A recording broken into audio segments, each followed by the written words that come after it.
La lesión contractual. Trabajo realizado por el grupo número 4, cuyos integrantes son Sanguinetti Martínez Sebastián, Camasca Taquila Gerson, Mendoza Wiman Mirko, Danle Zúñiga Xiomara y Contreras Huamán Máximo.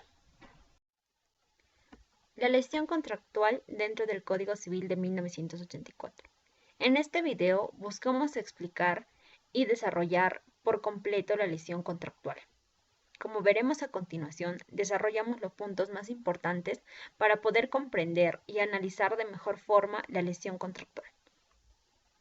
En esta presentación desarrollaremos todo con respecto al tema de la lesión, considerando su evolución histórica, así como también los tipos de lesión existentes. Para ello consideraremos la lesión objetiva y la lesión subjetiva. Asimismo, consideraremos la lesión dentro de nuestro Código Civil, cómo está regulado. Para ello debemos tener en cuenta la rescisión por lesión, la enormidad de la desproporción entre las prestaciones, la apreciación de la desproporción, la consignación de la diferencia de valor, la reconvención de reajuste del valor, acción de reajuste, nulidad de renuncia a la acción por lesión, caducidad, improcedencia y lesión en la participación. La lesión contractual. La lesión contractual.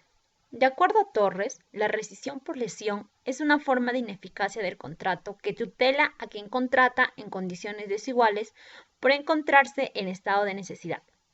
En ese sentido, y de acuerdo al artículo 1447, esta se ejecuta cuando la desproporción entre las prestaciones al momento de celebrarse el contrato es mayor de las 2/5 partes, y siempre que tal desproporción resulta el aprovechamiento por uno de los contratantes de necesidad apremiante del otro. Asimismo, debemos considerar que la lesión contractual posee 3 elementos. El primero es el elemento objetivo, que consiste en la desproporción entre la prestación y contraprestación. Esto se da en el momento de celebrarse el contrato, de más de las 2/5 partes. En tal virtud, la rescisión es el remedio contra la injusticia creada con el desequilibrio de las prestaciones en daño de la parte que contrata en estado de necesidad. El segundo elemento es la anómala situación subjetiva que impulsa a la parte lesionada a celebrar el contrato, la necesidad apremiante, y que se ve constreñido a celebrar el contrato en estado de necesidad, reduce su libertad en torno al contrato. En ese sentido, la rescisión es un remedio contra la disminución de la libertad de contratar y la libertad contractual. El tercer elemento es el comportamiento subjetivo de la parte lesionante, que explota la inferioridad de quien se encuentra en estado de necesidad, para de esa forma obtener el perfeccionamiento de un contrato desequilibrado que lo beneficia. Así, la rescisión es un remedio contra el aprovechamiento por uno de los contratantes de la necesidad apremiante del otro. La evolución histórica de la lesión contractual. Evolución histórica de la lesión contractual. Fue desconocida en el derecho romano clásico debido al culto a la voluntad y al formalismo ritual de 1483. La lesión enorme fue admitida como remedio pretoriano hasta que en el siglo III después de Cristo las constituciones de los emperadores Diocleciano y Maximiliano establecieron lo siguiente. La lesión enorme se concedió por motivo de humanidad, juntamente con integrum y el interdictum fraudatorium. La gestión del Código Civil francés de 1804 fue motivo de encendidos debates entre los que defendían la firmeza del contrato y los defensores de la equivalencia de las prestaciones en los contratos onerosos. El Código Napoleón otorga la acción de rescisión al vendedor que haya sido perjudicado en 7/12 partes del precio de la cosa. En 1674. Tener en cuenta también que en los países del Common Law no existe la figura de la lesión. Los antecedentes históricos en el Perú con respecto a la lesión contractual. Lo encontramos desde el Código de 1852 hasta el Código Civil Peruano de 1984. Tipos de lesiones. Existen 2 tipos de lesiones, la lesión objetiva y la subjetiva. La objetiva es aquella que se fundamenta exclusivamente en el desequilibrio entre las prestaciones, es decir, se reduce a una cuestión económica. La subjetiva se fundamenta no solamente en el desequilibrio de prestaciones, sino en el desequilibrio que se deba a la parte afectada.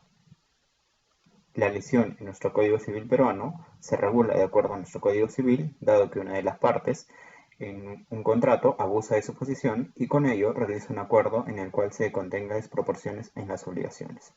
Dichas características las encontramos en los artículos 1447, 1448, 1451 y 1452.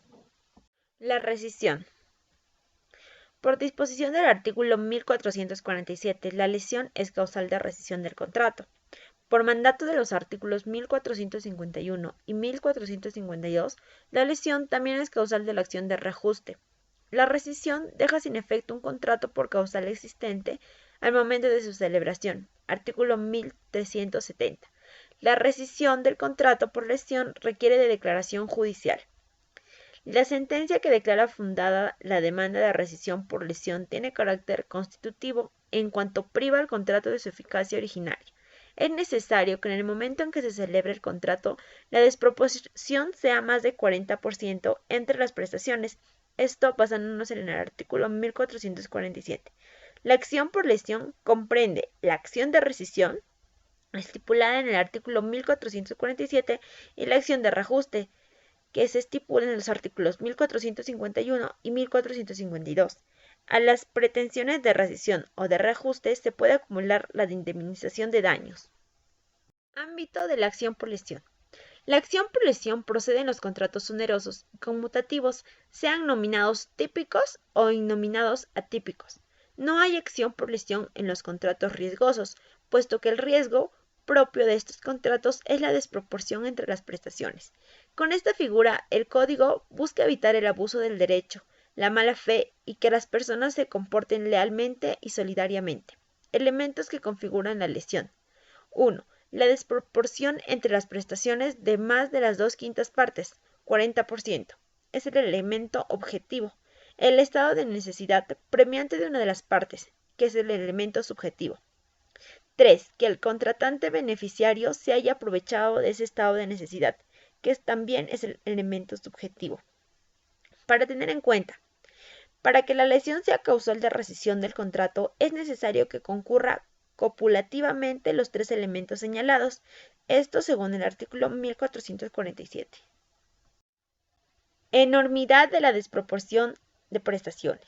El artículo 1447 exige que la desproporción que exige entre las prestaciones no sea mayor a las 2/5 partes, es decir, el 40%. Pero en el artículo 1448 se especifica que si la desproporción es superior a los 2/3, es decir, más del 66%, por su enormidad se presume el aprovechamiento de la parte lesionante. Apreciación de la desproporción. La desproporción entre las prestaciones se apreciará según el valor que tenga el tiempo de celebrarse el contrato, exclusivamente en el momento en que se celebró el contrato, es decir, ni antes ni después, considerando el fenómeno de la depreciación, según el artículo 1449. Consignación de la diferencia de valor. El artículo 1450 menciona que fenece el proceso si el demandado consigna la diferencia de valor, el cual se interpreta como si este presunto lesionante realizara el pago a la víctima de la lesión y lo consigna en su contestación de demanda dentro del plazo perentorio establecido.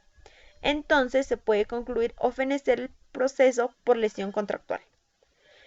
Reconvención de reajuste de valor.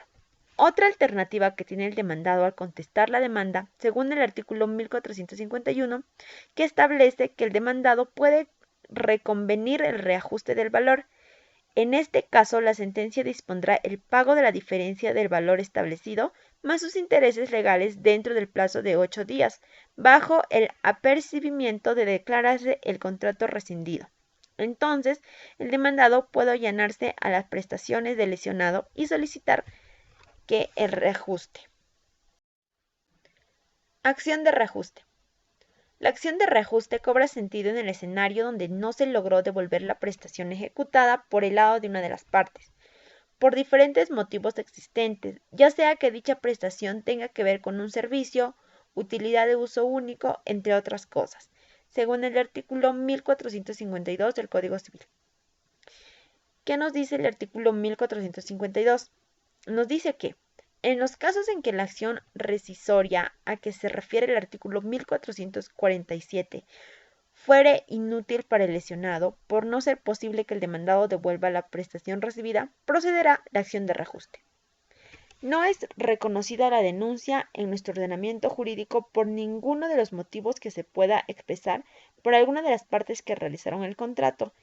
En esencia, no es posible la renuncia de no podrá ser admisible bajo ninguna hipótesis, aun teniendo al lesionado otra vez con toda la libertad de decisión. Es completamente irrenunciable el derecho al ejercicio que tiene que ver con la acción por lesión. Esto según el artículo 1452, donde nos dice que es nula la renuncia a la acción por lesión. La caducidad. Una vez que se haya cumplido la prestación por parte del lesionante, la acción por lesión caduca 6 meses después. Artículo 1452. Nos dice que la acción por lesión caduca a los 6 meses de cumplida la prestación a cargo del lesionante, pero en todo caso a los 2 años de la celebración del contrato. La improcedencia. La improcedencia se da en dos casos. La primera es por una venta por remate público. La venta se da al mejor postor en una subasta que se maneja por un tercero. Entonces no existe la desproporción en cuanto al precio que se determinará. Tampoco existe la posibilidad de que el adjudicatario se aproveche de algún estado de necesidad en el que se pueda encontrar el vendedor. También se da por una transacción. Por la forma jurídica que conlleva, encontraremos a las partes realizando concesiones recíprocas. Estas deciden y le dan un valor de cosa juzgada. Esto se da sobre algún asunto que sea litigioso o dudoso. Esto está estipulado en el artículo 1455, donde nos dice que no procede la acción por lesión, 1, en la transacción y 2, en las ventas hechas por remate público. Lesión en la partición. Según el artículo 1456, no puede ejercitar la acción por lesión el copropietario que haya enajenado bienes por más de la mitad del valor en el que le fueron adjudicados. Es decir, no será posible ejercitar una acción por lesión por parte del copropietario que se encuentre enajenado de todos sus bienes por menos de la mitad del precio por el cual fueron adquiridos. Por la participación, permutan los entonces copropietarios cediendo sus derechos sobre los bienes que no se le puede adjudicar. Esto se dará a cambio del derecho que le ceden en lo que se le adjudica. Entonces, si en el valor de los bienes que serán adjudicados a cada propietario existe en el momento de hacer la partición, existe una desproporción que exceda las 2/5 partes que son determinantes. Los casos y las jurisprudencias. En este caso tomamos el caso de la Corte Suprema de Justicia de la República, Sala Civil Transitoria, Casación 33-2015, Tacna, rescisión de contrato. Sumilla. El fallo que determina la caducidad del derecho no puede ser cuestionado por no lograr los fines del proceso. En tanto, al haberse extinguido el derecho, no existirá proceso tendiente a lograr sus fines. De esta forma, llegamos al final de nuestra presentación, en la que esperamos haber desarrollado los puntos más importantes y fundamentales del tema. Gracias.